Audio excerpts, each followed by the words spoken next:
10 years later, by Alexandre Dumas. Chapter 22. The King's Table. Fouquet was present, as D'Artagnan had said, at the king's card table. It seemed as if Buckingham's departure had shed a balm on the lacerated hearts of the previous evening. Monsieur, radiant with delight, made 1,000 affectionate signs to his mother. The Count de Guiche could not separate himself from Buckingham, and while playing conversed with him upon the circumstance of his projected voyage. Buckingham, thoughtful and kind in his manner, like a man who has adopted a resolution, listened to the Count, and from time to time cast a look full of regret and hopeless affection at Madame. The Princess, in the midst of her elation of spirits, divided her attention between the King, who was playing with her, Monsieur, who quietly joked with her about her enormous winnings, and De Guiche, who exhibited an extravagant delight. Of Buckingham she took but little notice. For her this fugitive, this exile, was now simply a remembrance, no longer a man. Light hearts are thus constituted. While they themselves continue untouched, they roughly break off with every one who may possibly interfere with their little calculations of self-comfort. Madame had received Buckingham's smiles and attentions and sighs while he was present. But what was the good of sighing, smiling, and kneeling at a distance? Can one tell in what direction the winds in the Channel, which toss mighty vessels to and fro, carry such signs as these? The Duke could not fail to mark this change, and his heart was cruelly hurt. Of a sensitive character, proud and susceptible of deep attachment, he cursed the day on which such a passion had entered his heart. The looks he cast from time to time at Madame became colder by degrees at the chilling complexion of his thoughts.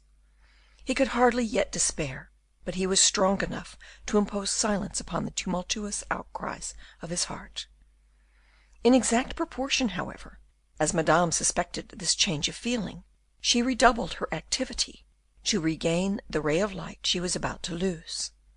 Her timid and indecisive mind was displayed in brilliant flashes of wit and humour. At any cost, she felt that she must be remarked above everything and everyone, even above the king himself.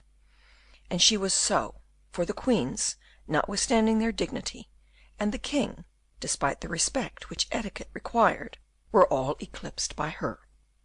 The queens, stately and ceremonious, were softened and could not restrain their laughter. Madame Henriette, the queen mother, was dazzled by the brilliancy which cast distinction upon her family, thanks to the wit of the granddaughter of Henry IV.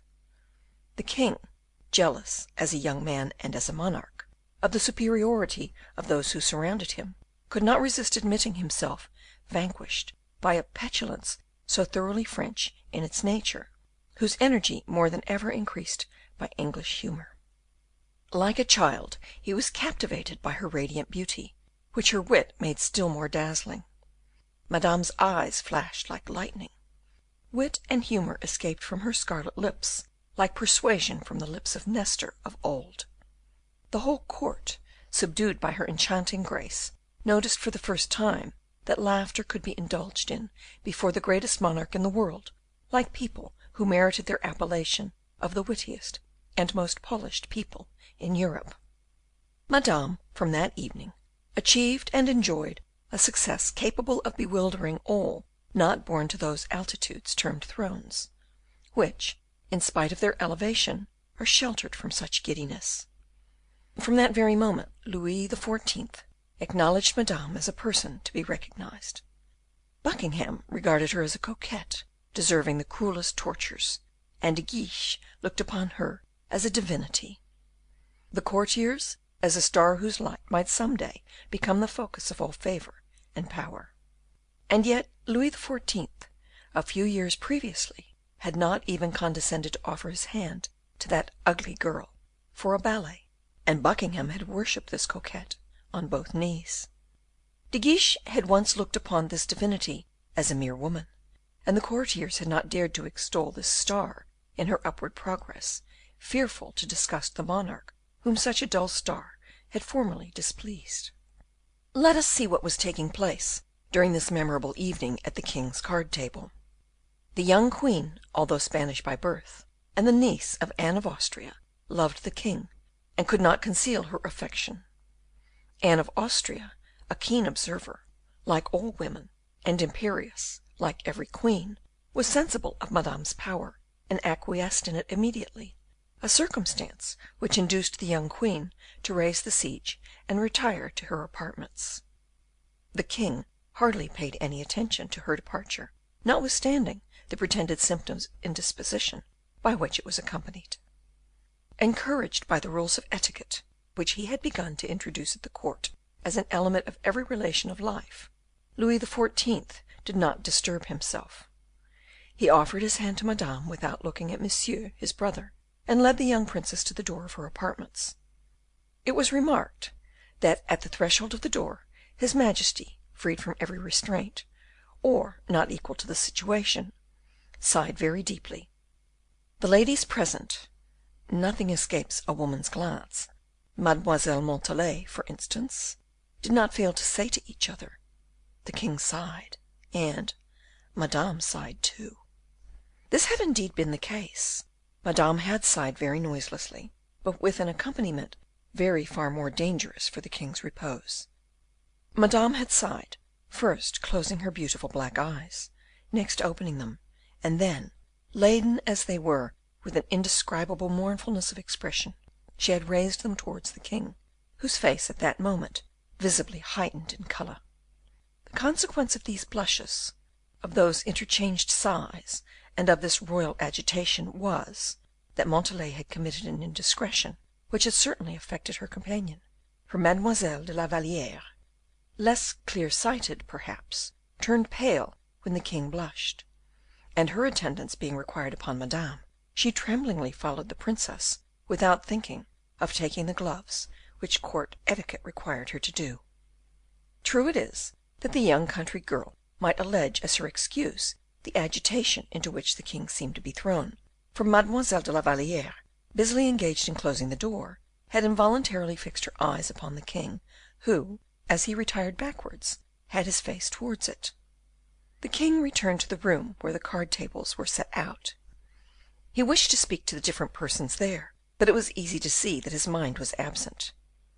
He jumbled different accounts together, which was taken advantage of by some of the noblemen, who had retained those habits since the time of M. Mazarin, who had a poor memory, but was a good calculator.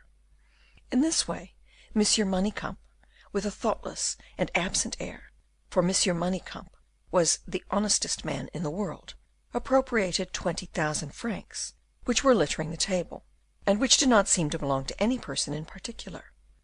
In the same way, M. de Wardes, whose head was doubtless a little bewildered by the occurrences of the evening, somehow forgot to leave behind him the 60 double louis which he had won for the Duke of Buckingham, and which the duke, incapable, like his father, of soiling his hands with coin of any sort, had left lying on the table before him. The king only recovered his attention in some degree at the moment that M. Colbert, who had been narrowly observant for some minutes, approached, and doubtless with great respect, yet with much perseverance, whispered a counsel of some sort into the still tingling ears of the king. The king, at the suggestion, listened with renewed attention, and immediately looking around him, said, "Is M. Fouquet no longer here?" "Yes, sire, I am here," replied the superintendent, till then engaged with Buckingham, and approached the king, who advanced a step towards him with a smiling yet negligent air. "Forgive me," said Louis, "if I interrupt your conversation, but I claim your attention wherever I may require your services." "I am always at the king's service," replied Fouquet. "And your cash box too," said the king, laughing with his false smile. "My cash box more than anything else," said Fouquet, coldly. "The fact is, I wish to give a fete at Fontainebleau, to keep open house for 15 days, and I shall require—" and he stopped, glancing at Colbert. Fouquet waited without showing discomposure, and the king resumed, answering Colbert's icy smile. 4 million francs. 4 million, repeated Fouquet, bowing profoundly, and his nails, buried in his bosom, were thrust into his flesh, but the tranquil expression of his face remained unaltered. "When will they be required, sire?" Take your time. I mean, no, no. As soon as possible. A certain time will be necessary, sire. Time! Exclaimed Colbert triumphantly. The time, monsieur, said the superintendent, with the haughtiest disdain, simply to count the money. 1,000,000 can only be drawn and weighed in a day. 4 days, then, said Colbert. My clerks, replied Fouquet, addressing himself to the king, will perform wonders on his majesty's service, and the sum shall be ready in 3 days. It was for Colbert now to turn pale. Louis looked at him astonished. Fouquet withdrew without any parade or weakness, smiling at his numerous friends, in whose countenances alone he read the sincerity of their friendship, an interest partaking of compassion. Fouquet, however, should not be judged by his smile, for in reality he felt as if he had been stricken by death. Drops of blood beneath his coat stained the fine linen that clothed his chest. His dress concealed the blood, and his smile the rage which devoured him. His domestics perceived, by the manner in which he approached his carriage, that their master was not in the best of humours. The result of their discernment was, that his orders were executed with that exactitude of manoeuvre which is found on board a man of war, commanded during a storm by an ill-tempered captain. The carriage, therefore, did not simply roll along, it flew. Fouquet had hardly time to recover himself during the drive. On his arrival, he went at once to Aramis, who had not yet retired for the night. As for Porthos, he had supped very agreeably off a roast leg of mutton, 2 pheasants, and a perfect heap of crayfish. He then directed his body to be anointed with perfumed oils, in the manner of the wrestlers of old, and when this anointment was complete, he had himself wrapped in flannels and placed in a warm bed. Aramis, as we have already said, had not retired. Seated at his ease in a velvet dressing gown, he wrote letter after letter in that fine and hurried handwriting, a page of which contained 1/4 of a volume. The door was thrown hurriedly open, and the superintendent appeared, pale, agitated, anxious. Aramis looked up. "Good evening," said he, and his searching look detected his host's sadness and disordered state of mind. "Was your play as good as his majesty's?" asked Aramis, by way of beginning the conversation. Fouquet threw himself upon a couch, and then pointed to the door to the servant who had followed him. When the servant had left, he said, "Excellent." Aramis, who had followed every movement with his eyes, noticed that he stretched himself upon the cushions with a sort of feverish impatience. "You have lost as usual?" inquired Aramis, his pen still in his hand. "Even more than usual," replied Fouquet. "You know how to support losses?" "Sometimes." "What, Monsieur Fouquet, a bad player?" "There is play and play, Monsieur d'Herblay." "How much have you lost?" inquired Aramis, with a slight uneasiness. Fouquet collected himself a moment, and then, without the slightest emotion, said, "The evening has cost me 4 millions," and a bitter laugh drowned the last vibration of these words. Aramis, who did not expect such an amount, dropped his pen. 4 millions, he said. "You have lost 4 millions? Impossible." "Monsieur Colbert held my cards for me," replied the superintendent, with a similar bitter laugh. "Ah, now I understand. So, a new application for funds."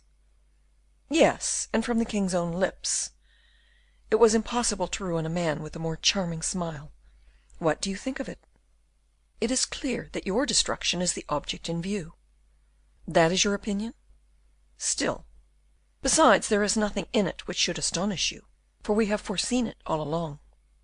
"Yes, but I did not expect 4 millions." "No doubt the amount is serious, but after all 4 millions are not quite the death of a man, especially when the man in question is Monsieur Fouquet." "My dear d'Herblay, if you knew the contents of my coffers, you would be less easy." "And you promised? What could I do?" "That's true." "The very day I refuse, Colbert will procure the money, whence I know not, but he will procure it, and I shall be lost." "There is no doubt of that.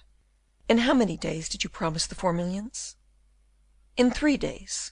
The king seemed exceedingly pressed. In 3 days? When I think, resumed Fouquet, that just now as I passed along the streets, the people cried out, 'There is the rich Monsieur Fouquet,' it is enough to turn my brain." "Stay, monsieur, the matter is not worth so much trouble," said Aramis, calmly, sprinkling some sand over the letter he had just written. "Suggest a remedy, then, for this evil without a remedy." "There is only one remedy for you. Pay." "But it is very uncertain whether I have the money. Everything must be exhausted. Belle Isle is paid for, the pension has been paid, and money, since the investigation of the accounts of those who farm the revenue, is scarce. Besides, admitting that I pay this time, how can I do so on another occasion? When kings have tasted money, they are like tigers who have tasted flesh. They devour everything. The day will arrive, must arrive, when I shall have to say, 'Impossible, sire,' and on that very day I am a lost man." Aramis raised his shoulders slightly, saying, "A man in your position, my lord, is only lost when he wishes to be so. A man, whatever his position may be, cannot hope to struggle against a king." "Nonsense! When I was young, I wrestled successfully with the Cardinal Richelieu, who was king of France, nay more, cardinal. Where are my armies, my troops, my treasures? I have not even Belle Isle." "Bah! Necessity is the mother of invention, and when you think all is lost, something will be discovered which will retrieve everything." "Who will discover this wonderful something?" "Yourself." "I resign my office of inventor." "Then I will." "Be it so, but set to work without delay." "Oh, we have time enough." "You kill me, D'Herblay, with your calmness," said the superintendent, passing his handkerchief over his face. "Do you not remember that I one day told you not to make yourself uneasy if you possessed courage? Have you any?" "I believe so." "Then don't make yourself uneasy. It is decided, then, that, at the last moment, you will come to my assistance?" "It will only be the repayment of a debt I owe you." "It is the vocation of financiers to anticipate the wants of men such as yourself, D'Herblay." "If obligingness is the vocation of financiers, charity is the virtue of the clergy. Only on this occasion do you act, monsieur.